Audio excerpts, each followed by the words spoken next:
Doctor জাকিরকে দয়া করে প্রশ্ন করার ক্ষেত্রে আপনারা 3টি বিষয় মনে রাখবেন।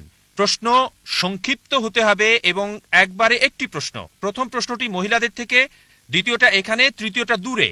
হ্যাঁ বোন, হ্যাঁ বোন। হাই, আমার নাম সারা। আমি পড়াশোনা শেষ করছি, আমেরিকা থেকে স্নাতক করেছি আর এখানে বাস করছি। আর আপনি বললেন যে যিশু কখনোই নিজেকে ঈশ্বর দাবি করেননি। বাইবেল মতে রেভুলেশন অধ্যায় 1-এ বলেছেন, পুরো অধ্যায়টা পড়ছি না কারণ অনেক সময়ের দরকার, কিন্তু যিশু বলেছেন, আর তিনি বলেছেন, ভয় করো না, আমি প্রথম আর শেষ, আমি জীবন্ত একজন, আমি মৃত ছিলাম আর দেখো এখন জীবিত সর্বসময়ের জন্য, আমি জীবন মৃত্যু চাবি নিয়ে এসেছি। তিনি আরো বললেন, আমি আলফা এবং ওমেগা, যে আছে, যে ছিল, যার আছে সর্বশক্তি। এগুলো ঈশ্বরের নাম, ওল্ড এবং নিউ টেস্টামেন্টে আছে। আর আমি দেখেছি বলা হচ্ছে যিশু ঈশ্বরের ঔরসজাত পুত্র নয়, আধ্যাত্মিকভাবে ঈশ্বরের পুত্র। বোন প্রশ্ন করলেন, উদ্ধৃতি দিলেন রেভেলেশন অধ্যায় 1, অনুচ্ছেদটা বলেননি। প্রথম 20টি অনুচ্ছেদ নিয়ে আপনি বলছেন। আর আলফা এবং ওমেগা অনুচ্ছেদ 11, রেভেলেশন অধ্যায় 1 অনুচ্ছেদ 11, যেখানে যীশুখ্রিস্ট ভাই সাল্লাল্লাহু আলাইহি সাল্লাম বলেছেন, আমি আলফা এবং ওমেগা। তাই আপনি বললেন যীশুখ্রিস্ট ভাই সাল্লাল্লাহু আলাইহি সাল্লাম বলেছেন, আমি আলফা এবং ওমেগা, আমি প্রথম এবং আমি শেষ। আপনার মতে তিনি ঈশ্বর দাবি করেছেন। দেখেন, আমি বলেছি একটাও স্পষ্ট করে বলা বক্তব্য নেই, স্পষ্ট করে বলা একটা কথাও নেই পুরো বাইবেলে যেখানে যীশু ভাই সাল্লাল্লাহু আলাইহি সাল্লাম নিজে বলেছেন যে আমি ঈশ্বর, আমার উপাসনা করো। বলেননি। এখন আপনি বলছেন কারণ যীশু বলেছেন আমি আলফা এবং ওমেগা, এজন্য তিনি সর্বশক্তিমান ঈশ্বর। আলফা এবং ওমেগা দিয়ে কি বোঝাতে চান? আমি প্রথম এবং আমি শেষ কোন ক্ষেত্রে?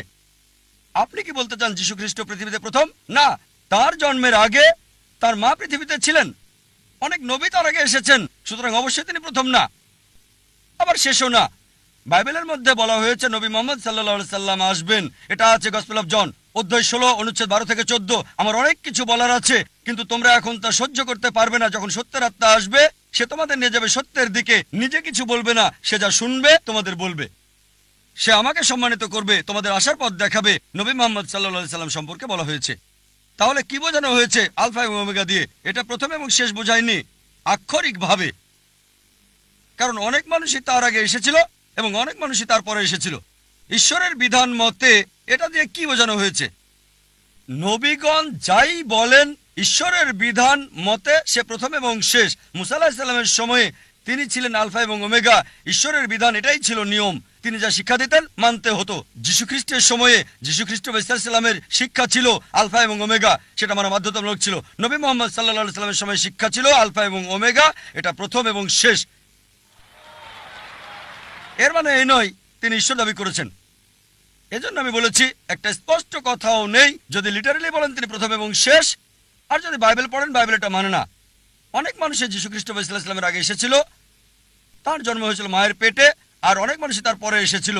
এজন্য বোন আমি বলেছি স্পষ্ট করে বলা একটা কথা। আশা করি উত্তরটা পেয়েছেন। হ্যাঁ ভাই। মিস্টার নায়েক, আমি ডাক্তার সূর্যকান্ত পাওয়ার, সেন্ট জর্জ হসপিটাল থেকে এসেছি। ধন্যবাদ এমন সুন্দর এবং আলোকিত বক্তব্যের জন্য। কোরআন ঈশ্বরের বাণী এই বিষয়ের উপর আপনি বলেছেন যে কোরআন আল্লাহর বাণী। আমার প্রশ্ন হলো আপনার কাছে, ঈশ্বরকে কে সৃষ্টি করেছেন? ঈশ্বরের উৎসটা কি? ভাই খুব সুন্দর প্রশ্ন করলেন যে যদি কোরআন ঈশ্বরের বাণী হয় তাহলে ঈশ্বরের স্রষ্টা কে? খুব ভালো প্রশ্ন। যদি আপনাকে জিজ্ঞেস করি যে আপনার বন্ধু জন একটা সন্তান জন্ম দিয়েছে, আপনি কি বলতে পারবেন সন্তানটা ছেলে না মেয়ে? আপনার বন্ধু জন হাসপাতালে একটা সন্তান জন্ম দিয়েছে, সন্তানটা ছেলে নাকি মেয়ে বলতে পারবেন? অনুমান করে বলেন। না। ছেলে না মেয়ে? বলতে পারছি না। সরি, অনুমান করতে পারছি না। চেষ্টা করেন। 50% হলো বলেন। হ্যাঁ, 50 ভাগ, অর্ধেক সম্ভাবনা। ঠিক আছে, বলেন। ছেলে। ছেলে। ভাই পুরুষ কি সন্তান জন্ম দিতে পারে? না। এখন এটা ছেলে না মেয়ে?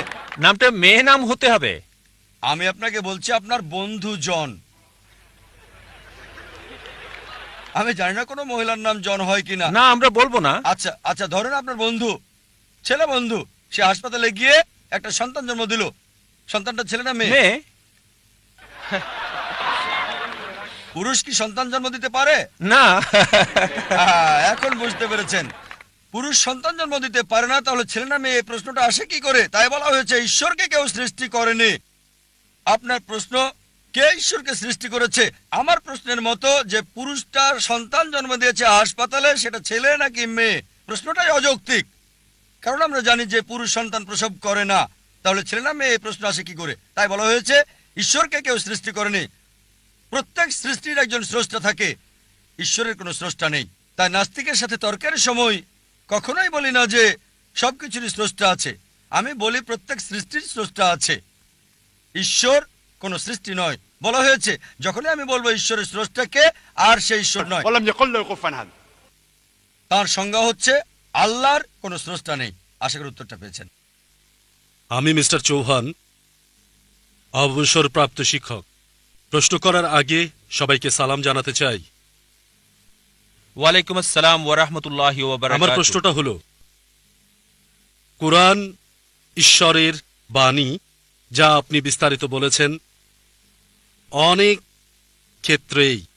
তবে আমার সন্দেহ হয় যে কুরআন শুধু ঈশ্বরের বাণী না, এটা সংমিশ্রণ ঈশ্বর এবং নবীর বাণী। কিভাবে? কারণ অনেক আয়াতেই আপনি বলেছেন, আপনি উল্লেখ করেছেন যে আমি লিখি নাই, এটা নবী বলেছেন। আমি লিখি নাই, এটা আমার কথা না। যেখানেই তিনি বলেছেন এটা আমার কথা না, এই কথাগুলোর ব্যাপারে কি বলবেন? এগুলো কি তার কথা নয়? দয়া করে বলুন। ভাই খুব সুন্দর প্রশ্ন করলেন, আর যুক্তির ব্যাপারে বললেন যা আমি বলেছি খ্রিস্টান এবং বাইবেল সম্পর্কে। ভাই বললেন সন্দেহাতীত ভাবে প্রমাণ করেছে যে ঈশ্বরের বাণী, তবে ঈশ্বরের বাণীর পাশাপাশি নবীজির কথাও আছে, কারণ কোরআনে বলা হয়েছে যে আমি এটা লিখি নাই। ভাই কোরআনের কোথাও বলছিল যে আমি এটা লিখি নাই। খুঁজে দেখেন আয়াতটা, আমি মেনে নেব যে কোরআন ঈশ্বরের বাণী নয়। কোরআন কি বলছে? তারা বলে নবী এটা রচনা করেছে। আর আমি উদ্ধৃতি দিয়েছি, হয়তো ভুল শুনেছেন। আমি যা বলেছি সূরা সাজদা অধ্যায় 32 আয়াত 1 থেকে 3। তারা বলে নবী এটা রচনা করেছে। তাদেরকে বলো না, এটা সর্বশক্তিমান ঈশ্বরের কাছ থেকে, এটা সর্বশক্তিমান আল্লাহর কথা। যদি নবী লিখতেন আপনার কথা আমি মানতাম। এটা বাইবেলে উল্লেখ করা আছে। বাইবেলে বলা হয়েছে যে মুসা আলাইহিস সালাম বলেছেন যে আমি মরে গিয়েছিলাম, ইত্যাদি ইত্যাদি। এটা মুসাও লিখেন না, ঈশ্বরও লিখেন নাই। যদি মুসা লিখতেন কিভাবে বলেন আমি মরে গিয়েছিলাম? আর বাইবেলে এটাই উল্লেখ আছে, যীশু খ্রিস্ট ভাই সাল্লাল্লাহু আলাইহি সাল্লাম বলেছেন। তাই আমরা যা বলতে পারি কোরআনের ব্যাপারে, কখনোই আপনি নবীর সরাসরি বক্তব্য পাবেন না কোরআনে। যদি থাকে তা আল্লাহ তাআলা উদ্ধৃত করেছেন ইনভার্টেড কমার মধ্যে। আল্লাহ তাআলা বলতে পারেন যে নবী উত্তর দিল, তবে কোরআন কখনোই বলেনি আমি লিখি নাই। সত্যি বলতে কোরআন বলছে এটা আল্লাহ তাআলার পক্ষ হতে। অনেক আয়াতই বলেছে, যদি আবার শুনতে চান আমি আবারও বলতে পারি।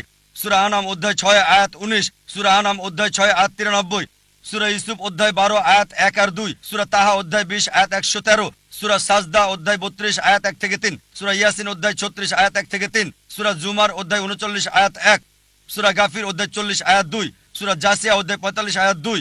অনেক জায়গায় কোরআন বলছে এটা ওহী সর্বশক্তিমান আল্লাহর কাছ থেকে সরাসরি বক্তব্য। আশা করি উত্তরটা পেয়েছেন। প্রথমে আমি এই অনুষ্ঠান করার জন্য ধন্যবাদ জানাই। আমি অ্যাডভোকেট শিবাজি সাপকাত, মহারাষ্ট্রের বিদ থেকে এসেছি। এই অনুষ্ঠান সবার জন্য শান্তি। আমার প্রশ্ন করার সুযোগ হয়েছে, তবে আমার প্রশ্নটি কোরআনের সাথে সংশ্লিষ্ট না। হ্যাঁ হ্যাঁ স্যার, লক্ষ লক্ষ মারাঠি বক্তা আছে, আমিও মারাঠি। আইআরএফ এর ভূমিকা কি, মানে ইসলামিক রিসার্চ ফাউন্ডেশন? আইআরএফ মারাঠিদের বা অমুসলিমদের জন্য কি করছে? ভাই সুন্দর প্রশ্ন করলেন। যেহেতু আমি মহারাষ্ট্রে থাকি তাই বললেন যে মারাঠি আর অমুসলিমদের জন্য আমরা কি করছি, এটাই আপনার প্রশ্ন ছিল। যদি মারাঠিদের ব্যাপারে বলেন আমি খোলাখুলিভাবে বলবো আমরা করতে চাই, তবে বেশি করতে পারছি না।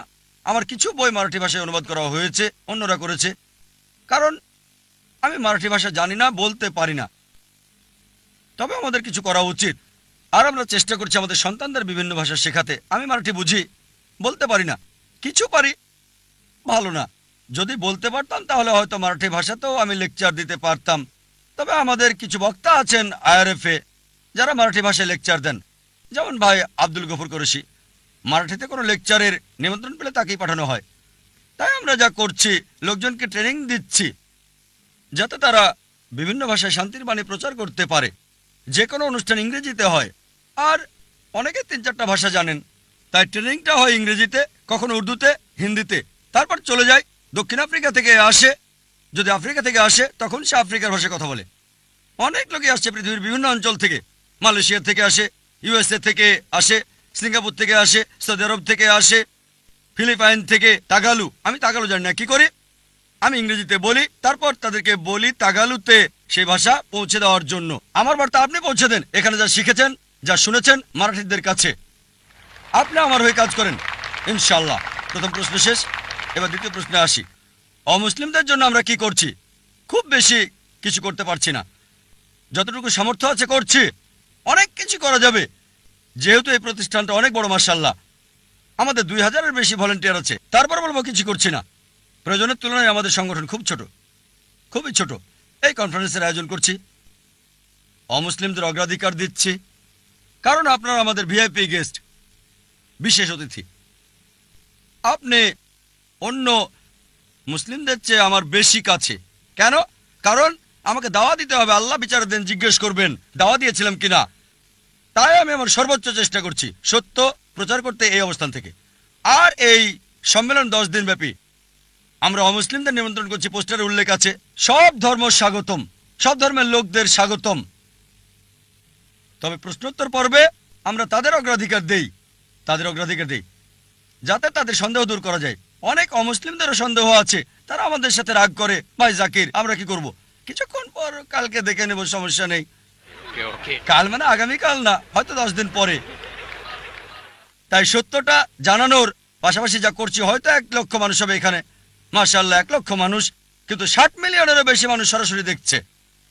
তারপরও প্রয়োজনের তুলনায় সামান্য। IRF মানে ইসলামিক রিসার্চ ফাউন্ডেশন, যা করা দরকার এর সামান্যই করছি। তবে সামর্থ্যের সর্বোচ্চ চেষ্টা করছি, আর আল্লাহ তাআলার কাছে দোয়া করছি আমাদের এই চেষ্টাকে কবুল করো, সত্যের বাণী পৃথিবীতে প্রচারের এই চেষ্টাকে। আশা করি উত্তরটা পেয়েছেন। আপনার প্রতিষ্ঠানের জন্য শুভকামনা রইল। হ্যাঁ বোন, পরবর্তী প্রশ্নটি করুন। ভাই জাকির নায়েক, আসসালামু আলাইকুম। আমি নামিতা, পেশায় একজন কিন্ডারগার্টেন শিক্ষক। প্রথমে আপনাকে আমি অভিনন্দন জানাতে চাই আপনার এই মহান কাজের জন্য, শান্তি, ভালোবাসা আর ভ্রাতৃত্বের বাণী প্রচারের ক্ষেত্রে।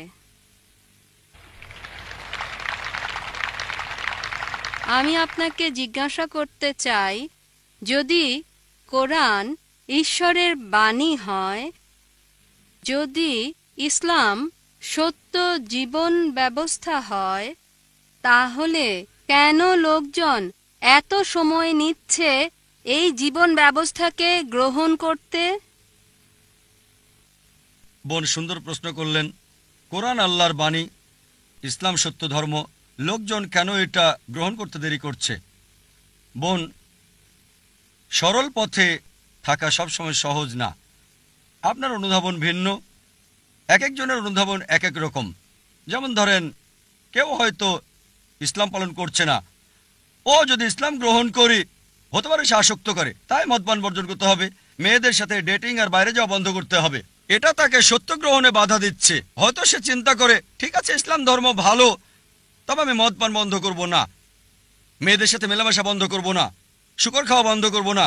তাই যখন দেখবেন কিছু বাধা সমস্যা হতে পারে কেউ হয়তো খুবই নেশাগ্রস্ত, হয়তো কেউ শুকর খায়, কিন্তু সে ভাববে ঠিক আছে আমি ইসলাম গ্রহণ করব, তার মানে আমি 40 বছর বোকা ছিলাম, তাই না করাই ভালো। কেউ হয়তো ভাববে ইসলাম গ্রহণ করলে বন্ধুরা কি বলবে, আমার মা কি বলবে, বাবা কি বলবে। তাই বোন, এগুলোই হচ্ছে বাধা। এই বাধা অতিক্রম করতে পারলে সত্য গ্রহণ করতে পারবেন। তাই আপনাকে যা বুঝতে হবে, সত্য খুবই স্পষ্ট, এটা যুক্তি মানে সম্পূর্ণভাবে স্পষ্ট। এছাড়াও কিছু বিষয় রয়ে গেছে আড়ালে। একজনকে দৃঢ়চেতা হতে হবে যে ঠিক আছে, যদি এটা সত্য হয় আমি গ্রহণ করতে প্রস্তুত। এমনকি অমুসলিম বন্ধুদের ত্যাগ করতে হলেও। বিশ্বাস করুন বোন, এটা শুধু একটি অনুধাবন। আমি অনেক অমুসলিমকে চিনি যারা ইসলাম গ্রহণ করেছে, তারপরে পুরাতন বন্ধুরা আছে। আর লোকজন আমাকে বলে, ও জাকির, অমুসলিমদের ব্যাপারে বলবেন না, বন্ধু হারাবেন। আমার অনেক অমুসলিম বন্ধু আছে, মাশাল্লাহ, তারা আমাকে সম্মান করে। আপনি আমাকে উৎসাহ দিচ্ছেন, মাশাল্লাহ, আপনি অমুসলিম। আমার দায়িত্ব সত্যকে তুলে ধরা। আরেকটা বিষয়, কোরআন পরিষ্কার বলছে, সূরা বাকারা অধ্যায় 2 আয়াত 256, لا إكراه في الدين। ধর্মের ব্যাপারে জোরাজোরি নেই, সত্য মিথ্যা থেকে স্পষ্ট। বোন, আমাদের কাছে সত্যকে তুলে ধরা। কেউ গ্রহণ করুক বা না করুক সেটা তার উপর নির্ভর করছে। যদি আল্লাহ চান সবাই গ্রহণ করুক, সেটা তার জন্য সহজ। এটা আছে পবিত্র কোরআনে, সূরা ইউনুস অধ্যায় 10 আয়াত 99। যদি আমি চাইতাম সবাইকে বিশ্বাসী করতে পারতাম, খুব সহজ, কুন ফাইয়াকুন, খুব সহজ। তাহলে পরীক্ষাটা কোথায়? আল্লাহ বলছেন কোরআনে, সূরা মুলক অধ্যায় 67 আয়াত 2, الذي خلق الموت والحياة। আল্লাহ সৃষ্টি করেছেন জীবন এবং মৃত্যু পরীক্ষা করতে তোমাদের মধ্যে কে উত্তম আমলকারী। তাই বোন, এই জীবনটা আখিরাতের জন্য পরীক্ষা। যখন কেউ সত্যকে বোঝে, সবকিছুই বোঝে কিন্তু মানে না, হয়তো 80 ভাগ মানে, 50 ভাগ মানে, খুব কম মানুষই 100 ভাগ মানে, কি সব মুসলিমও 100 ভাগ মানে না। কিছু মুসলিমের বদভ্যাস থাকতে পারে, তারপরও সে মুসলিম। তাই বোন, আপনাকে বুঝতে হবে প্রধান বিষয় ঈশ্বরের একত্ববাদ, আর সর্বশেষ ও চূড়ান্ত নবীর উপর বিশ্বাস, আখিরাতে বিশ্বাস করা। এই 2-3টা বিষয় বেশি গুরুত্বপূর্ণ। আপনি আমাকে যা জিজ্ঞেস করেছেন, আপনাকেও সেটাই জিজ্ঞেস করছি, একই প্রশ্ন করছি। আপনি ইসলাম ধর্ম গ্রহণ করতে দেরি করছেন কেন? ডাক্তার জাকির নায়েক, আমি আপনাকে কিছু বলতে চাই। এখানে আপনার মাধ্যমে আমি ইসলাম ধর্ম গ্রহণ করলাম আর কালমা পড়ছি, লা ইলাহা ইল্লাল্লাহু মুহাম্মাদুর রাসূলুল্লাহ। মাশাআল্লাহ বোন, আল্লাহ আপনাকে দয়া করুক, আল্লাহ আপনাকে জান্নাতে দেবেন ইনশাআল্লাহ। আপনাকে অভিনন্দন জানাই বোন, আল্লাহ আপনাকে রহমত করুক আর জান্নাতে দিক, আমিন। আচ্ছা, আমার একটা প্রশ্ন।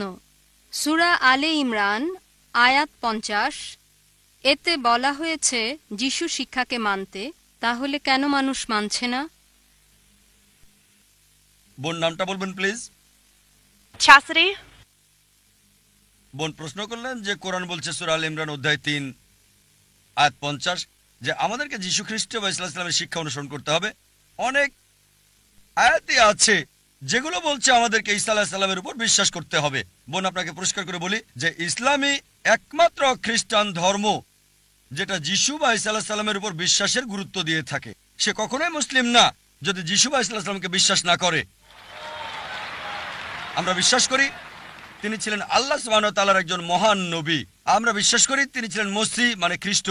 আমরা বিশ্বাস করি তার জন্ম হয়েছে অলৌকিকভাবে কোনো পুরুষের স্পর্শ ছাড়াই, যা অনেক আধুনিক খ্রিস্টানি এখন এটা বিশ্বাস করে না।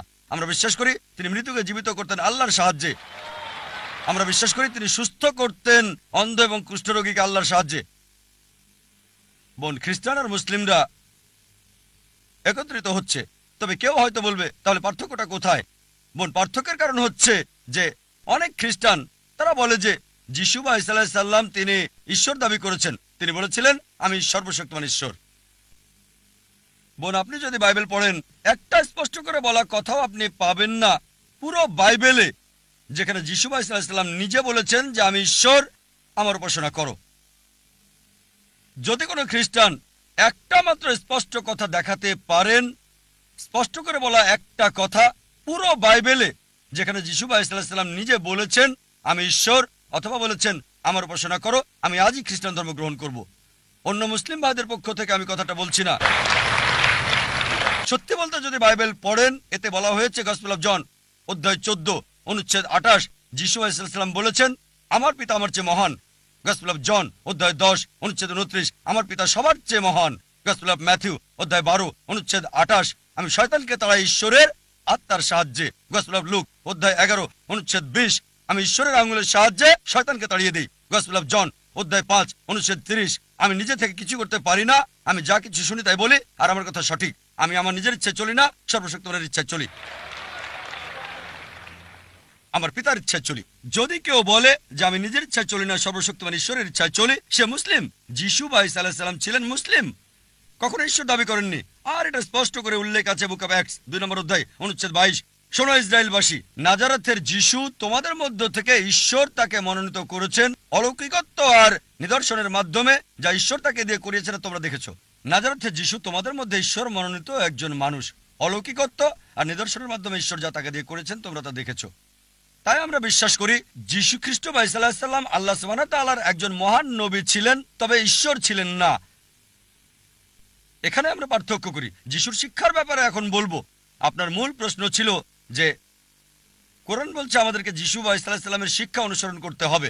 যখন যিশু বা ঈসা আলাইহিস সালাম পৃথিবীতে এসেছিলেন, তাকে পাঠানো হয়েছিল শুধু ইহুদিদের জন্য, শুধু বনী ইসরাইলদের জন্য। কোরআন স্পষ্ট করে বলছে সূরা সাফ অধ্যায় 61 আয়াত 6 যে যিশু বা ঈসা আলাইহিস সালাম নবী হিসেবে এসেছিলেন বনী ইসরাইলের কাছে।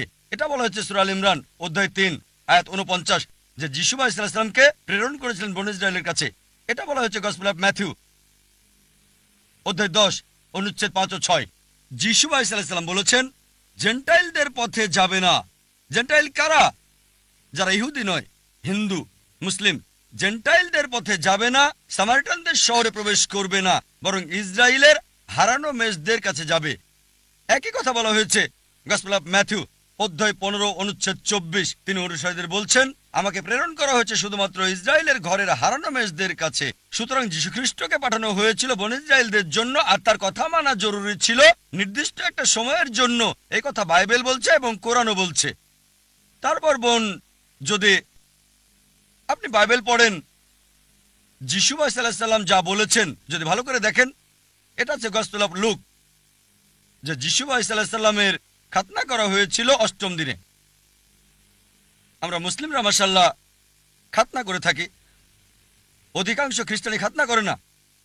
তাই যদি বলেন যিশু আলাইহিস সালামের শিক্ষা অনুসরণ করলে খ্রিস্টান হওয়া যাবে, তাহলে আমি বলবো আমি বড় খ্রিস্টান ওই খ্রিস্টানদের চেয়ে। এটা বলা হচ্ছে বাইবেলে বুক অফ এফেসিয়ান্স অধ্যায় 5 অনুচ্ছেদ 18 যে মাতাল হবে না। এটা বলা আছে বুক অফ প্রবাদ অধ্যায় 20 অনুচ্ছেদ 1 যে মদ একটা ধোঁকা। আমরা মুসলিমরা মদ পান করি না। কোরআন বলছে সূরা মাইদা অধ্যায় 5 আয়াত 90 মদ হারাম, আমরা স্পর্শ করি না, কখনো আমরা মদ খাই না। মুসলিমরা একটা বড় সম্প্রদায় যারা এটা করে না।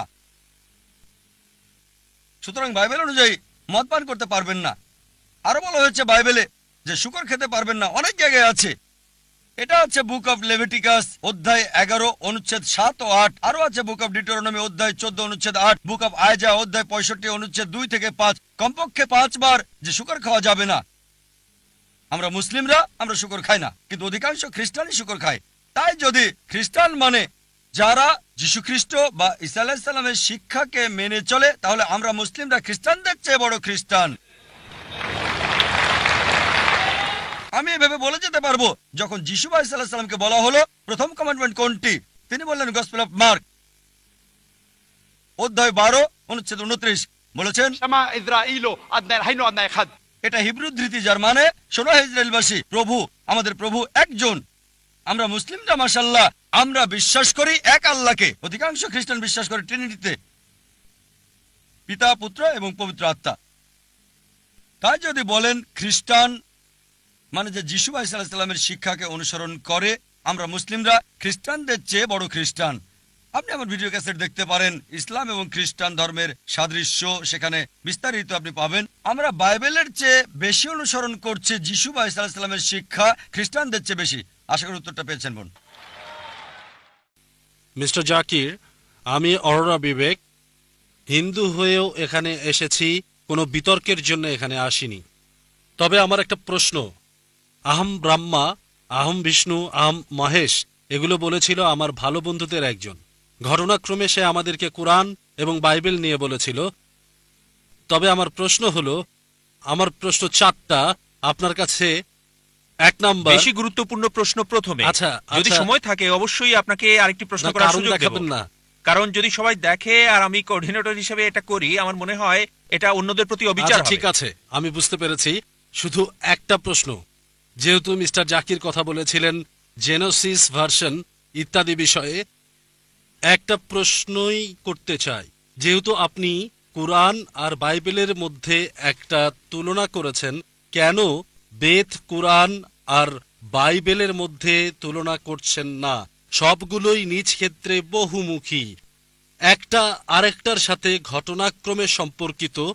ঈশ্বর সর্বশক্তিমান হলেন এক, যেভাবেই তাকে ডাকা হোক, আল্লাহ, ভগবান বা যিশু নামে, এটা নিশ্চিত করছেন না কেন সব মানুষেরই বলা উচিত ঈশ্বর কেবল একজন?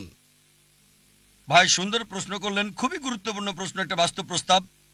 যখন আমি কোরআন আর বাইবেল নিয়ে তুলনা করছি, কেন কোরআন, বাইবেল, বেদ নিয়ে তুলনা করছি না? আর বললেন যে কেন সবগুলোকেই মানছি না। এটাই আমি সব মানুষকে বলি, কোরআন বলছে تعالوا إلى كلمة سواء بيننا وبينكم এসো সেই কথা যে আমাদের ও তোমাদের মধ্যে এক। ভাই প্রত্যেক মানুষকে আমি যা বলি, যে কেউ হোক, হিন্দু, খ্রিস্টান, মুসলিম, ইহুদি, শিখ, পার্সি, সমস্যা নেই, আমি তাদের বলি একটা সহজ কথা যা সবাই মানবে। কমপক্ষে একটা গ্রন্থকে ঈশ্বরের বাণী বলে মানি, সবাই তাতে রাজি হবে। হিন্দু বলবে ঠিক আছে বেদ ঈশ্বরের বাণী, খ্রিস্টান বলবে বাইবেল ঈশ্বরের বাণী, মুসলিম বলবে কোরআন ঈশ্বরের বাণী, শিখ বলবে আদিগ্রন্থ ঈশ্বরের বাণী, পার্সি বলবে আবেস্তা ঈশ্বরের বাণী, সমস্যা নেই। সবগুলো গ্রন্থকে একত্রিত করেন, যে বিষয়গুলো কমন অন্তত সেগুলো মেনে চলি, যেগুলো মিল নেই সেগুলো পরে আলোচনা করা যাবে, ঠিক আছে? আমি শুধু তাদেরকে বলি যে বিষয়টা সবগুলো গ্রন্থে কমন চলুন সেটা মেনে চলি, কারণ কমপক্ষে। দুঃখিত স্যার কথা বলার জন্য, ভাই আপনার আমাকে উপর উত্তরটা কথা শেষ বলার করতে জন্য দিন, দুঃখিত। পরে আমি প্লিজ শেষ প্লিজ করার পরে প্লিজ উত্তরটা মিস্টার শেষ জাকির, করার পরে আপনি বলতে পারবেন। হয়তো যেটা বলতে চান সেটা আমার উত্তরে আছে, ঠিক? হ্যাঁ, আস্তে আস্তে যাই। ঠিক স্যার। গাণিতিক কোনো সমস্যার যদি সমাধান করতে চান সরাসরি উত্তর দিলে হবে না, স্টেপ বাই স্টেপ আমাদের যেতে হবে, 1 2 3 4। জি স্যার। আমার অনুরোধ হলো সব গ্রন্থে যে বিষয়টা কমন চলুন সেটা মানি আমরা, যেটা কমন না সেটা পরে দেখা যাবে, ঠিক? এখন সব গ্রন্থে কমন হচ্ছে ঈশ্বর একজন। চলুন বিশ্বাস করি ঈশ্বর একজন। বেদ বলছে ঈশ্বর একজন, আমি বলিনি যে كم بيدتيم ঈশ্বর কেবল একজন, দ্বিতীয় কেউ নেই। বাইবেল বলছে যে গসপেল অফ মার্ক অধ্যায় 12 অনুচ্ছেদ 29, বুক অফ ডিউটেরোনমি অধ্যায় 6 অনুচ্ছেদ 4, شمع إسرائيل وأدنى الهرنا يخد শোনো ইসরায়েলবাসী, প্রভু আমাদের প্রভু একজন। ইহুদিরা, খ্রিস্টানরা এটা বলে, কোরআন বলছে কুল হুয়াল্লাহু আহাদ, বলো তিনি আল্লাহ এক, অদ্বিতীয়। তাহলে ট্রিনিটি আসে কোত্থেকে? এই ব্রহ্মা, বিষ্ণু, শিবা আসে কোত্থেকে? কোথায়? আমি সেটা বিশ্বাস করি না স্যার। ভাই আমাকে শেষ করতে দিন। কোরআনে ব্রহ্মার কথা বলা হয়নি, কোন শিবার কথা বলা হয়নি, যিশুর কথা বলা হয়নি যে তিনি ঈশ্বর। কোরআনে বলা হয়েছে তিনি আল্লাহর একজন নবী ছিলেন। বাইবেলও বলে না যে তিনি ঈশ্বর ছিলেন। এটা হচ্ছে খ্রিস্টানদের একটা মিথ্যে দাবি। তাহলে কিভাবে বলেন যে আল্লাহ, যিশু যেটাই বলুক না কেন সমস্যা নেই? কোরআন বলছে সূরা ইসরা অধ্যায় 17 আয়াত 110, قل ادعوا الله عبد الرحمن أيما تدعوا فله الأسماء الحسنى বলো আল্লাহ বলো আর রহমানই বলো, যে নামেই ডাকো তার রয়েছে সুন্দর সুন্দর নাম। সে নাম হবে তার নিজের দেওয়া, সে নামে মনে কোনো ছবি ভাসবে না, সেটা হবে সত্য নাম। আপনি ঈশ্বরকে মিথ্যা নাম দিতে পারবেন না, ঈশ্বরকে ছোট করতে পারবেন না, তাকে অসম্মান করতে পারবেন না। কিছু লোক আছে আমাকে বলে এতে আর এমন কি সমস্যা? আপনি পানি বললেন, ওয়াটার বললেন, টানি বললেন, সমস্যা কোথায়? যদি বলেন পানি, এটা হিন্দি নাম, টানি হচ্ছে তামিল, ময়া বা মাই এটা আরবি, জল বাংলা, সমস্যা নেই, যে কোনো নামে বলতে পারেন। কিন্তু কোনো সকালে আমার এক বন্ধু এসে বলল প্রত্যেকদিন সকালে পানি খাই।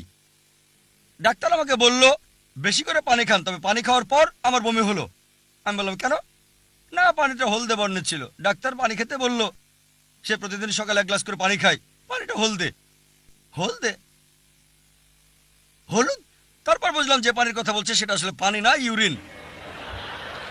আপনি ইউরিনকে পানি বলতে পারেন না, পানিকে বড় জোর বলতে পারেন টানি, বলতে পারেন ওয়াটার। একইভাবে আল্লাহকে রহমান বলতে পারেন, রহিম বলতে পারেন, করিম বলতে পারেন, রব। কিন্তু ঈশ্বরকে মানুষ বলতে পারেন না, ঈশ্বরকে ইনসান বলতে পারেন না, যেমন ইউরিনকে পানি বলতে পারেন না। আর ধর্মতত্ত্বের গোষ্ঠী পাথর সূরা ইখলাস অধ্যায় 112 আয়াত 1 থেকে 4 সে কথা বলা হয়েছে। তাই আমি বলতে চাচ্ছি যেগুলো পার্থক্য সেগুলো দূরে রাখেন। কোরআন কোথাও বলেনি যিশু ঈশ্বর, কোথাও কোরআন বলেনি মহেশ ঈশ্বর, তাই মহেশকে দূরে রাখুন। হ্যাঁ, যদি বলেন ব্রহ্মা, ব্রহ্মা সংস্কৃত শব্দ যার মানে হচ্ছে সৃষ্টিকারী ঈশ্বর। যদি বলেন স্রষ্টা, কোনো আপত্তি করব না। যদি বলেন ঈশ্বর হলেন স্রষ্টা, তাহলে কোনো আপত্তি করব না, কারণ কোরআন বলছে আল্লাহ হলেন খালিক, স্রষ্টা। কিন্তু যদি বলেন এই স্রষ্টার আছে 4টা মাথা, 4টা হাত আছে, তাহলে একটা ছবি তৈরি করছেন, আপনি বেদের বিরুদ্ধে যাচ্ছেন। न तस्य प्रतिमा अस्ति ঈশ্বরের কোনো প্রতিমূর্তি নেই, আমি সেটা বিশ্বাস করি স্যার। সুতরাং তাকে স্রষ্টা বলে ডাকেন, কিন্তু যদি বলেন স্রষ্টা হলেন মানুষ, তাহলে সে ঈশ্বর না। আমি ক্ষমা চাচ্ছি স্যার। আরো মহান ভাই, যদি আপনি আমার ভিডিও ক্যাসেট দেখেন, ইসলাম আর হিন্দু ধর্মের সাদৃশ্য, ইনশাআল্লাহ অনেক প্রশ্নের উত্তর পাবেন। আশা করি উত্তরটা পেয়েছেন। আমি ক্ষমা চাচ্ছি। আমি আসলে যা আপনাকে বলতে চাচ্ছি মিস্টার জাকির, আমি বিতর্কে যেতে চাই না এখানে। তবে বিষয়টা হলো মিস্টার জাকির যা বলতে চাচ্ছিলেন সবই ঠিক আছে, আর এখানে লোকজন যা চাচ্ছিল, আমি আসলে যা জানতে চাই, ঠিক তিনি যা বক্তব্যে আমাদেরকে বলেছেন, আমরা তার কাছে ঠিক রিনাইসা শুনতে চাই। রিনাইসা পৃথিবীর স্রষ্টা, আর এটা যেভাবেই বলা হোক, আল্লাহ, ভগবান বা যিশু, পার্থক্য করা উচিত নয়। এটাকে সমন্বয় করতে হবে ভিন্নতা থেকে। ধন্যবাদ ভাই, যদি আমার লেকচার শুনে থাকেন, আল্লাহ বলে ডাকেন, কোনো সমস্যা নেই, অথবা ডাকেন ভগবান। এখন দেখার বিষয় হচ্ছে ভগবান মানেটা কি। রজনীশের মতে ভগবান মানে অন্য কিছু, জানেন কিনা জানি না। রজনীশের মতে, রজনীশ যে সংজ্ঞা দিয়েছে তাতে আমি বিশ্বাস করি না যে ভগবান ঈশ্বর, তাই আমাদেরকে ঈশ্বরের ধারণায় বিশ্বাস করতে হবে। স্রষ্টা, সৃষ্টিকারী, মেকার, যদি ঈশ্বরের সেই ধারণাটা থাকে, আপনি তাকে সঠিক নামে ডাকবেন, ভুল শব্দ ব্যবহার হবে না। যে শব্দগুলো সব গ্রন্থে কমন, আমাদের কোনো আপত্তি থাকবে না। তবে যিশুর আপনি যা বললেন সেটা কোরআন এবং বাইবেলে কমন না। কোরআন বলছে যিশু হলেন আল্লাহর নবী, আর বাইবেলও বলছে তিনি ঈশ্বরের নবী। কিন্তু খ্রিস্টানরা এটা ভুল বোঝে যে যিশু ঈশ্বর দাবি করেছিলেন। তাই খ্রিস্টানরা যদি বাইবেল বুঝতে ভুল করে, তাদের সাথে আমি একমত হব কেন? আমি সত্যটা তুলে ধরবো। আমরা ঝগড়া করার জন্য এখানে আসিনি, কমন বিষয়গুলোতে একমত হতে এসেছি। تعالوا إلى كلمة سواء بيننا وبينكم এসে সেই কথায় যা তোমাদের আমাদের মধ্যে এক। আমি ডাক্তার পূজা অরোরা, সায়ন হাসপাতাল থেকে এসেছি। আমি একজন সাইকোথেরাপিস্ট। স্যার, আমি আপনার সাথে একমত। একটা ছোট প্রশ্ন শুধু। যখন নবী মুহাম্মদ সাল্লাল্লাহু আলাইহি সাল্লাম নবুয়ত পেয়েছিলেন, আর তিনি, যেমন আপনি বললেন যে তিনি ছিলেন সাধারণ লোক, নবুয়ত পাবার আগে সেই সময়ে কোরআন, যেটা ঈশ্বরের বাণী, এটা কি শুধু মুসলিমদের আলোকিত করেছিল? কারণ ঈশ্বর পক্ষপাতিত্ব নিশ্চয় করবেন না। তাহলে পৃথিবীর অবশিষ্ট মানুষ তখন কি করছিল? যখন নবী মুহাম্মদ সাল্লাল্লাহু আলাইহি সাল্লাম অল্প কিছু মানুষকে আলোকিত করেছিলেন, আর এটা এমন দীর্ঘ সময় নিয়েছে সমাজের অন্যান্য অংশগুলোকে আলোকিত করার জন্য এই ঈশ্বরের বাণী দ্বারা, আর কত বছর নেবে অমুসলিমদের জন্য? মুসলিমদের মতো হিন্দুরাও হবে। আমি সম্পূর্ণভাবে আপনার সাথে একমত। এর একটা ধারণা হতে হবে যে হিন্দুরা মূর্তিতে বিশ্বাস করে, ছবিতে, অথবা রাম, ভগবান, যাই হোক না কেন, এটা একটা বিশ্বাস। আর তাদেরকে এটার মাধ্যমে বোঝাতে হবে যে ঈশ্বর এক। হিন্দু ধর্ম বিশ্বাস করে এক সর্বশক্তিতে, যেটা একটা শক্তি, একটা স্বর্গীয় শক্তি। তবে দুঃখজনকভাবে এটা বিভিন্ন আকার দেওয়া হয়েছে। সুতরাং যদি এই কল্যাণের জন্য কোরআন যদি একজন হিন্দুকে সাহায্য করে এক ঈশ্বর সম্পর্কে জানতে, এটা খুবই ভালো। বোন খুব সুন্দর প্রশ্ন করলেন, গুরুত্বপূর্ণ প্রশ্ন।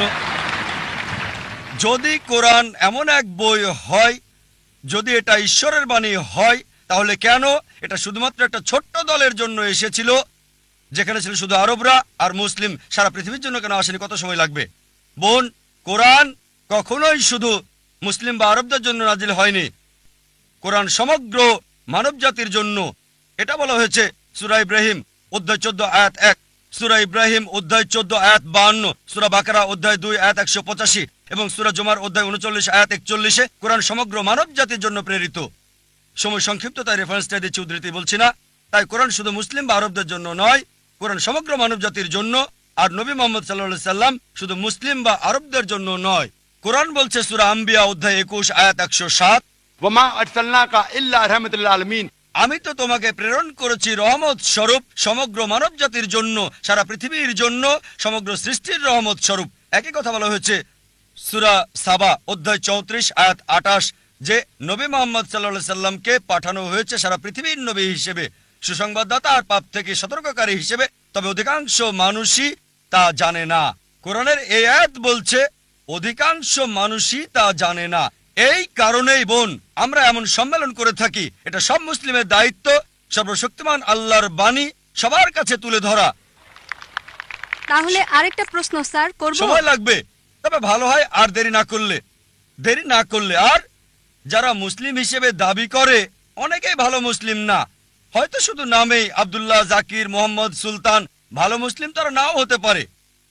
একইভাবে আপনি ঠিকই বলেছেন, হিন্দু ধর্মে গ্রন্থ মানছে না, তারপরও যে ধর্মের সবচেয়ে বেশি মানা হয় শুধু মুখে নয় কাজে কর্মে, সেটা হচ্ছে ইসলাম 1 নম্বরে। খ্রিস্টানরা সংখ্যা অনেক বেশি, প্রায় 200 কোটি, মুসলিমরা 130 কোটি। তবে পৃথিবীতে ধর্ম মানার ক্ষেত্রে 1 নম্বর হলো ইসলাম, পার্সেন্টেজ হিসেবে সবচেয়ে বেশি। তাই এই আলোচনা প্রধানত ওই সমস্ত মুসলিমদের উদ্দেশ্যে যারা যথাযথভাবে ধর্ম পালন করছে না, যাতে ইসলামের কাছে থাকে, আর ওই সব মুসলিমদের কাছে শান্তির বাণী পৌঁছাতে চাই, ভালোবাসার বাণী, আর পৃথিবীতে প্রমাণ করতে চায় যে ঈশ্বর কেবল একজনই। পূর্ণ শান্তি তখনই আসতে পারে যদি নিজের ইচ্ছাকে আল্লাহর কাছে সমর্পণ করেন। এটা একমাত্র রাস্তা পৃথিবী এবং আখিরাতে পূর্ণ শান্তি পাবার। আর এই কারণে এই বোন এমন সম্মেলন করছি। আমাদের একটা স্যাটেলাইট চ্যানেল আছে, পিস টিভি। প্রতিদিন 60 মিলিয়নেরও বেশি মানুষ এটা দেখছে। তাই অন্তত বিচারের দিনে আল্লাহ সুবহানাহু ওয়া তাআলার কাছে বলতে পারবো, হে আল্লাহ, আমাদের সামর্থ্যের মধ্যে সর্বোচ্চ চেষ্টা করেছি, আমরা অন্তত প্রতিদিন 60 লক্ষ মানুষের কাছে তোমার দাওয়াত দিয়েছি। আর আজকে এই দাওয়াত আপনার কাছে পৌঁছে গেল বোন। তাই পরবর্তীতে বিচারের দিনে বলতে পারবো, আল্লাহ সুবহানাহু ওয়া তাআলাকে আমি দাওয়াত দিয়েছি, এই বোনকে গ্রহণ করা না করাটা আপনার বিষয়। আরেকটা বিষয় স্যার বলতে পারবো, একটু যোগ করতে চাই, পারবো? অনেক ধন্যবাদ স্যার। আর একটা বিষয়, যদি ঈশ্বর নিরপেক্ষ থাকবেন বিচারের দিনে, তাই না? তাহলে আপনি পক্ষপাতিত্ব করলেন যে অমুসলিমদের অগ্রাধিকার দেওয়া প্রশ্ন করার ক্ষেত্রে। ঈশ্বর ন্যায় নিরপেক্ষ। তাই যদি হিন্দুরা মূর্তি এবং ছবিতে বিশ্বাস করা বন্ধ করে আর তারা সর্বশক্তিমানে বিশ্বাস করে, যার কোনো আকৃতি নেই, কোনো আকার নেই, বিচারের দিনে তারা কি মুসলিম হিসেবে গণ্য হবে সর্বশক্তিমান ঈশ্বরের কাছে? না, এটা এমন না। একই ধারণা যা হিন্দু ধর্মে আছে, যা ভুল বিশ্বাস আর আকৃতি দিয়ে পালন করা হয়। তবে একজন হিন্দু যদি হিন্দু ধর্ম পালন করে, সেটা ভুল না, পালন করবে, কারণ তার উদ্দেশ্য ঈশ্বর, তিনি মহান, তবে আকার দেওয়া খুব যাবে ভালো না। প্রশ্ন। যদি এই বার্তা হিন্দুদের কাছে পৌঁছে, তারা গ্রহণ করবে। খুবই ভালো প্রশ্ন। ধন্যবাদ স্যার। পক্ষপাতিত্ব আর নিরপেক্ষ হওয়ার ব্যাপারে দুটো মত থাকতে পারে আপনার দিক থেকে, কারণ নিরপেক্ষ না বলে অন্তত প্রশ্ন করতে পারছেন। এই পক্ষপাতিত্ব না করলে আমি আল্লাহর কাছে বলতে পারতাম না আমি আপনাকে সরাসরি দাওয়াত দিয়েছি এককভাবে। আপনি দেখছেন, তাই না, তিনি তা আপনাকে বিশ্বাস বুঝতে করেন হবে না। বোন, কেন পক্ষপাতিত্ব করছি। এই পক্ষপাতিত্ব নিরপেক্ষতার জন্য, কারণ অন্যরা দাওয়াত পেয়েছে 100 না হলো 90 ভাগ, আপনারা সবাই কম পাবেন। তাই আমাদের এই পক্ষপাতিত্ব নিরপেক্ষ হওয়ার জন্য। ঠিক স্যার, তবে আমাদের যা এবার দরকার। আপনার প্রশ্নে আসি। জি স্যার। এটা খুবই ভালো প্রশ্ন, যে যদি হিন্দুরা বিশ্বাস করে এক ঈশ্বরে, মূর্তিতে বিশ্বাস না করে, প্রতিমূর্তিতে বিশ্বাস না করে, ভাস্কর্যে বিশ্বাস না করে, তাহলে শেষ বিচারের দিনে তারা কি মুসলিম হবে? ঠিক, আপনি ইসলামের অংশ অনুসরণ করছেন। ঠিক, যদি আপনি হিন্দু গ্রন্থ পড়েন, হিন্দু গ্রন্থ বলছে আরেকজন নবী আসবেন, আর নবী মুহাম্মদ সাল্লাল্লাহু আলাইহি সাল্লামের আগমনের অনেক ভবিষ্যৎবাণী আছে অনেক জায়গায়। তার কথা আছে ভবিষ্য পুরাণায় পর্ব 3 খণ্ড 3 অধ্যায় 3 শ্লোক 5 থেকে 8। তার কথা বলা হয়েছে ভবিষ্য পুরাণায় পর্ব 3 খণ্ড 3 অধ্যায় 3 শ্লোক 10 থেকে 27। তার কথা বলা হয়েছে অথর্ববেদে অধ্যায় 21 অনুচ্ছেদ 6, অথর্ববেদ অধ্যায় 21 অনুচ্ছেদ 7। অনেক জায়গায় তার কথা বলা হয়েছে। তার কথা নাম সহ বলা হয়েছে 100-এরও বেশি বার মুহাম্মদ হিসেবে হিন্দু গ্রন্থে। সময় কম, তাই সবগুলো রেফারেন্স বলছি না। কল্কি পুরাণায় কল্কি অবতারের কথা উল্লেখ আছে অধ্যায় 2 অনুচ্ছেদ 4, 5, 7, 9, 11 এবং 15-তে বলা হয়েছে আরেকজন অবতার আসবে, কল্কি অবতার, যার বাবার নাম হবে ঈশ্বরে ভৃত্য বিষ্ণু ইয়াস। আরবি করলে হয় আব্দুল্লাহ, যেটা মুহাম্মদ সাল্লাল্লাহু আলাইহি ওয়াসাল্লামের বাবার নাম। এই কল্কি অবতারের মায়ের নাম হবে সুমতি, যার অর্থ শান্তি, নীরবতা, যার আরবি হচ্ছে আমেনা, যেটা নবী মুহাম্মদ সাল্লাল্লাহু আলাইহি ওয়াসাল্লামের মায়ের নাম। তার জন্ম হবে মাধব মাসের 12 তারিখ, 12ই রবিউল আউয়াল। এই দিনে নবীজির জন্ম হয়েছিল। তার 4 জন সাথী থাকবে। আমরা জানি প্রথম 4 খলিফার কথা। তিনি জন্মগ্রহণ করবেন শান্তির জায়গায় মক্কায়। তার জন্ম হবে মক্কার প্রধান গোত্র কুরাইশ বংশ। আরো বলছে তিনি উত্তর দিকে যাবেন, একটা গুহা থেকে ফিরে আসবেন। আর নবীজি মুহাম্মদ সাল্লাল্লাহু আলাইহি ওয়াসাল্লাম মক্কা থেকে মদিনায় গিয়ে আবার এসেছিলেন। আরো অনেক আছে কল্কি অবতার সম্পর্কে। আপনি একটা অংশে বিশ্বাস করছেন লা ইলাহা, আপনাকে এটা বিশ্বাস করতে হবে মুহাম্মদুর রাসূলুল্লাহ। ধন্যবাদ স্যার, ধন্যবাদ। আর যদি এটা করেন, নাম যাই আছে থাক, সেটাই থাকুক, হোক প্রীতি, যে নামেই থাকুক। আপনার নাম কি বোন? পূজা। পূজা, এই নামেই থাকুক, বদলাতে হবে না। মুসলিম হলেই হলো, নাম পরিবর্তনের কোনো দরকার নেই আপনার। কিন্তু স্যার ধারণাটা এক ঈশ্বরের ধারণা, কোনো মূর্তি নেই, কোনো প্রতিমূর্তি নেই তার। শেষ এবং চূড়ান্ত নবী মুহাম্মদ, ইনশাআল্লাহ বিচারের দিনে আপনি জান্নাতে যাবেন এই পূজা নাম নিয়েই। তাই স্যার রাস্তা ভিন্ন ভিন্ন, মূল বিষয় হলো উদ্দেশ্য এক হতে হবে, আমি এটাই বিশ্বাস না করি। বোন, গন্তব্যের জন্য পথগুলো ভিন্ন। যদি সবগুলো পথের গন্তব্য একই জি হয়ে থাকে স্যার, তাহলে আলাদা কথা। লক্ষ্য তো একই হবে, এটাই আমি বলতে চাচ্ছিলাম। বোন, সব রাস্তা দিয়ে রোমে যাওয়া যাবে না, ঠিক? আপনি মনে করতে পারেন, কিন্তু ভুলভাবে মনে করলে আমি সঠিক করে দেব। আমি বিশ্বাস করি হতে না। পারে। না স্যার, না না। বোন, যদি বলেন আপনি হিন্দু, সংজ্ঞাগত ভাবে যে ভারতে বাস করে সেই আসলে হিন্দু। না স্যার, এটা এমন না। বোন, হিন্দু হচ্ছে ভৌগোলিক সংজ্ঞা। আপনি জানেন না, আমি জানি। আমি একজন হিন্দু ভৌগোলিক ভাবে, আমি হিন্দু ভৌগোলিক ভাবে। হিন্দু শব্দটা প্রথম ব্যবহার করে আরবরা, অনেকে এখানে আছে, তারা আমাকে হিন্দি বলে। যখন সেখানে যাই, হিন্দি, হাই হিন্দি, তারা বলে আমি হিন্দু। হিন্দু শব্দটা প্রথম ব্যবহার করে আরবরা যখন ভারতে এসেছিল। পার্সিরা ব্যবহার করেছিল এটা ভারতের লোকদের বোঝাতে যখন ভারতে এসেছিল। তাই ভৌগোলিকভাবে আমি হিন্দু। যদি ধর্মীয় ভাবে বলেন, হিন্দু হচ্ছে মিসনোমার। স্বামী বিবেকানন্দ বলেন সঠিক কথাটি হচ্ছে বেদান্তি। আপনার বেদ মানা উচিত। তাই যদি সঠিক বিষয়টা অনুসরণ করেন, বেদের এক ঈশ্বরে বিশ্বাস করেন আর বিশ্বাস করেন নবী মোহাম্মদ সাল্লাল্লাহু আলাইহি সাল্লামকে, তাহলে আপনি একজন মুসলিম। কিন্তু স্যার ধর্ম শক্তিশালী হতে পারে না, হ্যাঁ? আসল শক্তি হলো আল্লাহ। ঠিক, আমি আপনার সঙ্গে সত্য এবং একমত। চূড়ান্ত শক্তি আল্লাহ। আর ঈশ্বরের ধর্ম হচ্ছে চূড়ান্ত। স্যার সেটা ঈশ্বরের একটামাত্র ধর্ম ধর্ম। ইসলাম না, ঈশ্বরের ধর্ম ইসলাম না, এটা না। ইসলাম, যদি আরবি শব্দ ইসলাম আপনাকে মর্মাহত করে, সেটাকে আপনি দূরে রাখেন। না না, এটা আমাকে আঘাত করছে না, আমি এটা আপনাকে কষ্ট বলছি বোন, দিচ্ছে না। যদি মর্মাহত না করে, না তবে স্যার, এটা একটা ভালো শব্দ। কিভাবে এটা অন্যকে আঘাত করে? অন্তত একজন শিক্ষিত মেয়েকে না। মাশাআল্লাহ, আপনি একজন শিক্ষিত মেয়ে। হ্যাঁ, ধন্যবাদ, অনেক ধন্যবাদ আপনাকে। ধন্যবাদ স্যার। বোন, ইসলাম হচ্ছে নিজের ইচ্ছাকে আল্লাহর কাছে সমর্পণ করা। ইসলাম নিয়ে যদি সমস্যা দরকার নেই, তবে আপনার ইচ্ছাকে সমর্পণ করুন। আল্লাহ কোরআনে বলেছেন সূরা আল ইমরান অধ্যায় 3 আয়াত 19, إن الدين عند الله الإسلام। একমাত্র ধর্ম, একমাত্র জীবন ব্যবস্থা আল্লাহর কাছে গ্রহণযোগ্য হচ্ছে নিজের ইচ্ছাকে আল্লাহর কাছে সমর্পণ করা। আমার নাম আরিয়ান পুত্র কুমার নারায়ণ সিং কৌন্তে, দিল্লি থেকে এসেছি।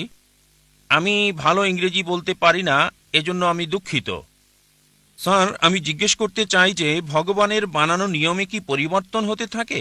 আমি এজন্য জিজ্ঞেস করছি যে ইসলাম ধর্মে বলা হয় যে মানুষের কখনো পুনর্জন্ম হয় না, আর শ্রীমদ্ ভগবত গীতাতে শ্রীকৃষ্ণ অর্জুনকে বলেছিলেন, হে পৃথিবীর মানুষ, যার মানে সবাই কয়েকবার জন্ম নেয়। হয়তো তোমার জানা নেই যে আমার কয়েকবার জন্ম হয়ে গেছে। আমি প্রথমে গীতাতে যে জ্ঞান দিয়েছিলাম তা প্রথমে মানুষকে দিয়েছিলাম, যাকে আপনারা সবাই নূহ আলাইহিস সালাম হিসেবে চিনে থাকেন।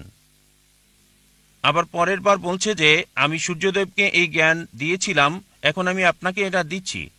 তাহলে স্যার, আপনি কি বলতে পারেন যে মানুষের কি পুনর্জন্ম হয় নাকি হয় না? সময়ের সাথে সাথে কি ভগবানের দেওয়া নিয়মের কোনো পরিবর্তন হয় কিনা আমি জানতে চাই। ভাই দুটো প্রশ্ন করলেন। প্রথম প্রশ্ন হচ্ছে সর্বশক্তিমান ঈশ্বরের আইন এবং শিক্ষার মধ্যে কোনো পরিবর্তন করা যায় কিনা, পরিবর্তন হতে পারে কিনা। আর দ্বিতীয় প্রশ্ন, একজন মানুষ দ্বিতীয়বার জন্মাবে কিনা, পুনর্জন্ম হবে কিনা। আর একটা উদ্ধৃতি দিলেন গীতা থেকে, এটা দিয়ে পরে বলবো। এবার আসুন আপনার প্রথম প্রশ্নে, ঈশ্বরের বিধান পরিবর্তন হয় কিনা। যদি ঈশ্বরের বিধানটার সময় সংশ্লিষ্ট হয়ে থাকে, যদি সেটা নির্দিষ্ট একটা গোত্রের মানুষের জন্য হয়, নির্দিষ্ট সময়ের জন্য হয়, তবে এটা পরিবর্তন হয়। যেমন ধরেন, আমি আলোচনায় বলেছি তাওরাত, জাবুর, ইনজিল সবগুলো সর্বশক্তিমান ঈশ্বর প্রেরিত, তবে সেগুলো ছিল একটা নির্দিষ্ট গোত্রের লোকদের জন্য, একটা নির্দিষ্ট সময়ের জন্য। কিন্তু ঈশ্বরের সর্বশেষ এবং চূড়ান্ত নাজিল হওয়ার পর কোনো কিছু যুক্ত করা যাবে না, কোনো কিছুই বাদ দেওয়া যাবে না। কোরআন হচ্ছে সর্বশক্তিমান আল্লাহর সর্বশেষ এবং চূড়ান্ত বার্তা। আর কোনো ওহী নাজিল হবে না। নবী মুহাম্মদ সাল্লাল্লাহু আলাইহি সাল্লাম হলেন সর্বশেষ এবং চূড়ান্ত নবী, আর কোনো নবীও আসবেন না। আল্লাহ বলেন সূরা আহজাব অধ্যায় 33 আয়াত 40, ما كان محمد أبا أحد من رجالكم ولكن رسول الله وخاتم النبيين وكان الله بكل شيء عليما। যে মুহাম্মদ সাল্লাল্লাহু আলাইহি সাল্লাম কোনো পুরুষের পিতা নন, তবে তিনি আল্লাহর রাসূল এবং নবীদের সিলমোহর। আর আল্লাহ সর্বজ্ঞ সর্বজ্ঞানী। নবী মুহাম্মদের পর যদি কেউ বলে সে আল্লাহর নবী, তার কাছে ওহী আসে, তার মানসিক চিকিৎসা দরকার। নবী মুহাম্মদ সর্বশেষ এবং চূড়ান্ত নবী। কোরআনের পর আর কোনো ওহী আসবে না, এ কথা কোরআনে স্পষ্ট বলছে সূরা মাইদা অধ্যায় 5 আয়াত 3। আজ তোমাদের জন্য আমার দিনকে পূর্ণ করলাম এবং জীবন বিধান হিসেবে দিলাম ইসলাম, আর আমার অনুগ্রহ পূর্ণ করলাম। যখন ধর্ম পরিপূর্ণ করা হয়েছে তখন নতুন কোনো কিছু যুক্ত করা যাবে না, কিছু বাদও দেওয়া যাবে না। আপনার প্রশ্নে হ্যাঁ, পুরাতন ওহী পরিবর্তন হতে পারে, তবে মূল বার্তা প্রথম ওহী থেকে শেষ ওহী পর্যন্ত তাওহীদ সম্পর্কে, আল্লাহর একত্ববাদ সম্পর্কে এক। তাই সব গ্রন্থই যেগুলো কোরআনের আগে এসেছে সেগুলো আসল রূপে আর নেই। মানুষ সেগুলোকে পরিবর্তন করে দিয়েছে, কারণ সেগুলো সর্বকালের জন্য নয় এবং আল্লাহ সেগুলো সংরক্ষণ করার প্রয়োজন মনে করেননি। এবার যদি কোরআনের ব্যাপারে বলেন, আল্লাহ বলেছেন সূরা হিজর অধ্যায় 15 আয়াত 9, আমি কোরআন নাজিল করেছি, আমি এর সংরক্ষণকারী। এই কোরআনকে যদি সমগ্র মানবজাতি পরিবর্তন করার চেষ্টা করে তারা তা পারবে না। সমগ্র মানবজাতি আর জিন একত্রিত হলেও কোরআনকে পরিবর্তন করতে পারবে না। আর পূর্ববর্তী কিতাবের ব্যাপারে বললে হ্যাঁ, তাহলে তা করতে পারবে, তবে চূড়ান্ত বার্তার ক্ষেত্রে পারবে না। এটা হচ্ছে চূড়ান্ত। এবার আসুন আপনার দ্বিতীয় প্রশ্নে। স্যার, আমার দ্বিতীয় প্রশ্ন ছিল আমার যে মনে আছে দ্বিতীয় আল্লাহর প্রশ্ন। কাছে মনে আছে, আমার যে মনে আছে। তিনজন মানুষ থাকে তাদের সাথে আমাদের ব্রহ্মা, বিষ্ণু আর মহেশ, এই তিনজনের কাজ আলাদা আলাদা। তার মানে প্রথমে ব্রহ্মা যে প্রাণী যে কাজই করে সে অনুযায়ী তাকে জন্ম মানে আবারও পৃথিবীতে পাঠিয়ে দেয়। দ্বিতীয় কাজটি করে বিষ্ণু। বিষ্ণুজি সবাইকে লালন পালন করে আর তাদের দায়িত্বে থাকে। তৃতীয় যে মহাদেব আছেন, যাকে দেব আদি মহাদেব ডাকা হয়, মানে যাকে শিবশঙ্কর বলা হয়, আর তিনি সবার হিসাব মিলিয়ে দেন। তাহলে কি আপনাদের মানে আল্লাহর কাছে যে তিনজন থাকেন তারাও কি এই একই কাজ করেন? ভাই, আপনি ইসমাইল, ইসরাইল। নতুন প্রশ্ন করলেন, সেটার জি। উত্তর দেব। আগে পুরাতনটার উত্তর দিয়ে নেই। জি আপনি পুনর্জন্ম সম্পর্কে জিজ্ঞেস করেছেন, জি এখন সেটার উত্তর চান কি চান না? জি চাই। চান, তাহলে পুনর্জন্ম সম্পর্কে প্রথমে কিছু বলি, তারপর ব্রহ্মা, বিষ্ণু, শিবা নিয়ে বলবো ইনশাআল্লাহ। দুটোর উত্তর দেব। ভাই একটা নতুন প্রশ্ন করলেন, আমি বললাম আগে পুরনোটার উত্তর দেব, তারপর আমি নতুন প্রশ্ন উত্তর দেব। দ্বিতীয় প্রশ্নটা ছিল পুনর্জন্মে বিশ্বাস করি কি না দ্বিতীয় জীবনে। এবার পুনর্জন্মের ব্যাপারে বললে ভগবদ গীতা থেকে উদ্ধৃতি দিলেন, তবে বেদ হিন্দু ধর্মের সবচেয়ে পবিত্র গ্রন্থ। বেদ হচ্ছে প্রথম, এগুলো হচ্ছে শ্রুতি, তারপরে আসে হচ্ছে স্মৃতি। মহাভারতের অংশ হলো ভগবদ গীতা। যদিও ভগবদ গীতা বেশি পড়া হয় বেদের চেয়ে, তবে নির্ভরযোগ্যতার ক্ষেত্রে বেদ হচ্ছে উপরে। বেদ পুনর্জন্ম সম্পর্কে বলছে, পুনর্জন্ম মানে পরবর্তী জীবন। আর যদি কোরআন পড়েন, কোরআনও এই কথা বলছে। কোরআন বলছে আপনি পৃথিবীতে আসবেন, তারপর মারা যাবেন, আবার পুনরুত্থিত হবেন। পূর্ণ মানে পরবর্তী, জন্ম মানে জীবন, পুনর্জন্ম। কোথাও বেদ বলছে না জীবন মৃত্যু, জীবন মৃত্যু, জীবন মৃত্যু, কোথাও বলছে না এই কথা, কোথাও বলেনি। ভগবদ গীতাও এ ব্যাপারে কিছু বলেনি। আপনি যে উদ্ধৃতিটা দিয়েছেন ভগবদ গীতা অধ্যায় 4 অনুচ্ছেদ 22, আমি রেফারেন্সটা দিচ্ছি। এটা ভগবদ গীতায় উল্লেখ আছে। হিন্দুদের মতে এটা সর্বশক্ত ঈশ্বরের বাণী। তাতে বলা হয়েছে যেহেতু মানুষ কাপড় পরিবর্তন করে, পুরাতন কাপড় ফেলে দেয়, নতুন কাপড় পরিধান করে, একইভাবে আত্মা নতুন দেহের ভেতরে যায়। পুরাতন দেহকে ফেলেতে নতুন দেহে যায়, আমার কোনো সমস্যা নেই। পৃথিবীতে এই দেহ আছে, যখন মারা যাবেন আপনাকে উঠানো হবে নতুন দেহ, সমস্যা নেই। এটা কোরআনের সাথে মিলছে, বেদের সাথে মিলছে। তবে এই দর্শন যেটা বললেন পুনর্জন্মের ব্যাপারে সংস্কৃত ভাষায় বলা হয়েছে সংস্কারা। পুনর্জন্মের থিওরি, জীবন মৃত্যুর থিওরি বলা হয় পুনর্জন্ম, ঠিক? এই থিওরিটা দাঁড় করিয়েছেন হিন্দু ধর্মের পণ্ডিতরা, বেদের কোথাও উল্লেখ নেই। কেন? কারণ তারা ব্যাখ্যা দিতে পারতো না। কেন কিছু লোক দেব, কিছু লোক ধনী, কিছু লোকের জন্ম গরিব পরিবারে, কিছু লোকের সুস্বাস্থ্য আছে, কিছু লোকের বংশগত হৃদরোগ আছে, ঈশ্বর এমন অবিচার করছেন কেন? তারা এর কোনো ব্যাখ্যা দিতে পারেনি। তাই তারা একটা দর্শন নিয়ে এলো জীবন মৃত্যুর, কর্ম আর ধর্ম। কর্ম হচ্ছে কাজ, ক্রিয়া, ধর্ম হচ্ছে বিধান। তাহলে ব্যাখ্যা কি কেন ঈশ্বর অবিচার করছেন? কেন একজন মানুষ হৃদরোগ নিয়ে জন্ম নেবে? শেষ জীবনে সে কিছু পাপ করেছিল। এই দর্শন অনুমান হিন্দু ধর্মের পণ্ডিতদের, এটা বেদের নয়। তাই তারা এই দর্শন নিয়ে এলো আর বলল যদি ভালো কাজ করো পরবর্তী জীবনে উঁচু জাতে জন্ম নেবে তোমরা। আর হিন্দু ধর্মের বিশ্বজনীন ভ্রাতৃত্ব হচ্ছে সব জীবন্ত প্রাণী ভাই। তাই হতে পারে কখনো জন্মাবেন তেলাপোকা হয়ে, কখনো বা ইঁদুর হয়ে, কখনো বিড়াল হয়ে, কখনো কুকুর, কখনো মানুষ হিসেবে। মানুষ হচ্ছে সর্বোচ্চ লেভেল। ভালো কাজ করলে উঁচু লেভেলে জন্মাবেন, খারাপ কাজ করলে নিচু জাতে জন্মাবেন। আপনি মানুষ হয়ে জন্মাতে পারবেন 7 বার। কতবার? 7 বার। এটা হিন্দু পণ্ডিতদের দর্শন, যেটাকে বলা হয় সংস্কারা। এখন আপনাকে জিজ্ঞেস করি, এই পৃথিবীতে অপরাধ বাড়ছে না কমছে? অপরাধ বাড়ছে না কমছে? বেড়ে চলেছে, মাশাআল্লাহ, খুব ভালো। পাপ বাড়ছে। মানুষের সংখ্যা আমরা যা জানি, মানুষ বাড়ছে না কমছে? জনসংখ্যা বাড়ছে না কমছে? বাড়ছে, মাশাআল্লাহ। এখন পাপও বাড়ছে, মানুষের সংখ্যাও বাড়ছে। যেহেতু পাপ বাড়ছে, মানুষ তো কমার কথা। তাই বোঝা যাচ্ছে লজিক্যালি এটা ঠিক না। এজন্য আমি পুনর্জন্ম বিশ্বাস করি। পুনর্জন্ম মানে পরবর্তী জীবন, এ ব্যাপারে কোরআনও বলছে। তবে একবার এই পৃথিবীতে আসবেন, একবার। এবার আপনার দ্বিতীয় প্রশ্নে আসি, যে ব্রহ্মা, বিষ্ণু, মহেশ বা শিবা, এটা একই। দুটো নাম, মহেশ আর শিবা একই, তবে সবচেয়ে পরিচিত হচ্ছে শিবা। ঠিক? স্রষ্টা, ধ্বংসকারী, রক্ষাকারী, ব্রহ্মা, বিষ্ণু, শিবা। আর আপনি বললেন ঈশ্বরের 3টি রূপ। না, 3টি রূপ না। তার কি কোনো মানুষ আছে? হ্যাঁ, তার অনেক ফেরেশতা আছেন, তবে ঈশ্বর একাই যথেষ্ট। কোনো সাহায্য দরকার হয় না। তবে যদি তিনি চান ফেরেশতা দিয়ে কাজ করাতে পারেন, যদি চান। যদি না চান, সমস্যা নেই। তিনি শুধু চাইবেন, তা হবে। কুন ফায়াকুন, হও আর হয়ে যায়। এবারে হিন্দুদের ব্যাপারে বললে, তারা যা বিশ্বাস করে তা কিছুটা ট্রিনিটির মতো, খ্রিস্টানদের মতো হিন্দুরা বিশ্বাস করে যে সর্বশক্তিমান ঈশ্বর, সৃষ্টির জন্য একজন ঈশ্বর ব্রহ্মা, ধ্বংসের জন্য একজন ঈশ্বর শিবা, একজন ঈশ্বর হলেন রক্ষাকারী বিষ্ণু। সুতরাং আলাদা ঈশ্বর সৃষ্টির জন্য, আলাদা ঈশ্বর রক্ষার জন্য, আলাদা ঈশ্বর ধ্বংসের জন্য।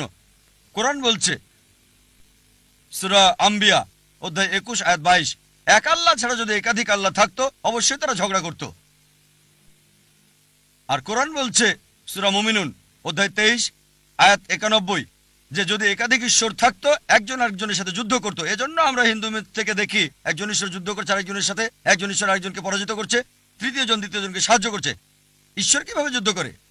সুতরাং উত্তম হচ্ছে এক ঈশ্বর, সুপার পাওয়ার একটাই। আর বেদ এটাই বলছে। যদি কোনো সাধারণ হিন্দুকে জিজ্ঞেস করেন আপনি কতজন ঈশ্বরে বিশ্বাস করেন, কেউ বলবে 3 জন, কেউ বলবে 100, কেউ বলবে 1000, কেউ বলবে 33 কোটি 330 মিলিয়ন। কিন্তু যদি শিক্ষিত হিন্দুকে জিজ্ঞেস করেন আপনি কতজন ঈশ্বরে বিশ্বাস করেন, সে বলবে একজন হিন্দুর উচিত এক ঈশ্বরে বিশ্বাস করা। কিন্তু সাধারণ হিন্দু বিশ্বাস করে একটা আদর্শে, সেটা প্যান্থেইজম। তার মানে সবকিছু ঈশ্বর। গাছ হলো ঈশ্বর, সূর্য ঈশ্বর, চাঁদ হলো ঈশ্বর, মানুষ হলো ঈশ্বর, আর সাপও ঈশ্বর। আমরা মুসলিমরা বিশ্বাস করি সবকিছু ঈশ্বরের। ঈশ্বর নামের সাথে এর শব্দ যোগ করি। সবকিছু ঈশ্বরের। গাছ ঈশ্বরের, সূর্য ঈশ্বরের, চাঁদ ঈশ্বরের, মানুষ ঈশ্বরের, পাশাপাশি সাপও হলো ঈশ্বরের। তাই প্রধান পার্থক্য হচ্ছে হিন্দু আর মুসলিমদের মধ্যে, হিন্দুরা বলে সবকিছু ঈশ্বর, আর আমরা মুসলিমরা বলি সবকিছু ঈশ্বরের। ঈশ্বর নামের সাথে যুক্ত হচ্ছে এর শব্দটা। পার্থক্যটা হচ্ছে এই শব্দটা। যদি আমরা শুধু এই এর শব্দটার পার্থক্য দূর করতে পারি, হিন্দু আর মুসলিম এক হয়ে যাবে। সেটা কিভাবে হবে? আল্লাহ কোরআনে বলেছেন সূরা ইমরান অধ্যায় 3 আয়াত 64, تعالوا إلى كلمة سواء بيننا وبينكم এসো সেই কথায় যা তোমাদের ও আমাদের মধ্যে এক। প্রথম সাদৃশ্য কি? ألا نعبد إلا الله আল্লাহ ছাড়া কারো ইবাদত করি না, ولا نشرك به شيئا তার সাথে আমরা কাউকে শরীক করি না, ولا يتخذ بعضنا بعضا أربابا من دون الله আর নিজেদের মধ্য থেকে আল্লাহ ছাড়া কাউকে প্রভু হিসেবে মানি না। فإن تولوا যদি তারা মুখ ফিরিয়ে নেয়, فقولوا اشهدوا بأننا مسلمون। বলো সাক্ষী থাকো আমরা মুসলিম, আল্লাহর কাছে নিজের ইচ্ছাকে সমর্পণ করি। কোন ধর্মকে যাচাই করার ভালো উপায় হলো ধর্মের অনুসারীদের না দেখে সেই ধর্মের গ্রন্থগুলোকে দেখা। এখন যদি হিন্দু ধর্মগ্রন্থ দেখি, যদি আমরা পড়ি উপনিষদ, বেদ, উপনিষদ এগুলো সবচেয়ে পবিত্র। ছান্দোগ্য উপনিষদে বলা হয়েছে অধ্যায় 6 অনুচ্ছেদ 2 পরিচ্ছেদ 1, إكم إبدتيم ঈশ্বর একজনই, দ্বিতীয় কেউ নেই। এটা সংস্কৃত উদ্ধৃতি। إكم إبدتيم ঈশ্বর কেবল একজন, দ্বিতীয় কেউ নেই। শ্বেতাসূত্র উপনিষদে বলা হয়েছে অধ্যায় 6 অনুচ্ছেদ 9, ناچست قصج جنيتانا چديپا তার কোনো প্রভু নাই, তার কোনো পিতামাতা নাই। সর্বশক্তিমান ঈশ্বরের কোনো প্রভু নেই, তার কোনো মা নেই, তার কোনো বাবা নেই। শ্বেতাসূত্র উপনিষদে বলা হয়েছে 4 নম্বর অধ্যায় অনুচ্ছেদ 19, न तस्य प्रतिमा अस्ति ঈশ্বরের কোনো প্রতিমা নেই। প্রতিমা মানে প্রতিচ্ছবি, প্রতিমা মানে ফটোগ্রাফ, ভাস্কর্য, মূর্তি, পেন্টিং। সর্বশক্তিমান ঈশ্বরের কোনো ফটোগ্রাফ নেই, কোনো প্রতিমা নেই, কোনো প্রতিমূর্তি নেই, কোনো পেন্টিং নেই, তার কোনো ছবি নেই। হিন্দু গ্রন্থগুলোর মধ্যে সবচেয়ে পবিত্র গ্রন্থ হচ্ছে বেদ, আর যজুর্বেদে আছে অনুচ্ছেদ 32 পরিচ্ছেদ 3, न तस्य प्रतिमास्ति সর্বশক্তিমান ঈশ্বরের কোনো প্রতিমূর্তি নেই, কোনো প্রতিছবি নেই, কোনো প্রতিমা নেই, কোনো ভাস্কর্য নেই, কোনো মূর্তি নেই। যজুর্বেদে বলা হচ্ছে অধ্যায় 40 অনুচ্ছেদ 8 সর্বশক্তিমান ঈশ্বর পবিত্র। যজুর্বেদে বলা হচ্ছে অধ্যায় 40 অনুচ্ছেদ 9 अंधात्म पविशन्ति या समुद्रमुपास्ते। তারা অন্ধকারে প্রবেশ করে যারা আসাম্ভূতির উপাসনা করে। আসাম্ভূতি হলো প্রাকৃতিক বস্তু, যেমন আগুন, পানি, বাতাস ইত্যাদি। অনুচ্ছেদ আরো বলছে তারা অন্ধকারে প্রবেশ করে যারা সাম্ভূতির পূজা করে। সাম্ভূতি হচ্ছে তৈরি করা বস্তু, যেমন টেবিল, চেয়ার, মূর্তি ইত্যাদি। কে বলেছে? যজুর্বেদ অধ্যায় 40 অনুচ্ছেদ 9। আর হিন্দু ধর্মের ব্রাহ্মসূত্র হচ্ছে एकम ब्राह्म देवता नास्ते नैना नास्ते किंचन। भगवान एक ही है, दूसरा नहीं है, नहीं है, नहीं है, जरा भी नहीं है। ঈশ্বর একজনই, দ্বিতীয় কেউ নেই, কেউ নেই, কেউ নেই, কোথাও কেউ নেই। আমি দর্শকদের বলবো এই ছেলের জন্য জোর করতালি দিতে, কারণ আমি মনে করি যখন আমাদের বয়স কম আমরা বেশি নিষ্পাপ, বেশি ন্যায়পরায়ণ, বেশি সত্যবাদী। সে এরই দৃষ্টান্ত দেখালো। প্রশ্নটি খুবই গুরুত্বপূর্ণ, তার দৃষ্টিভঙ্গিও চমৎকার। আলহামদুলিল্লাহ।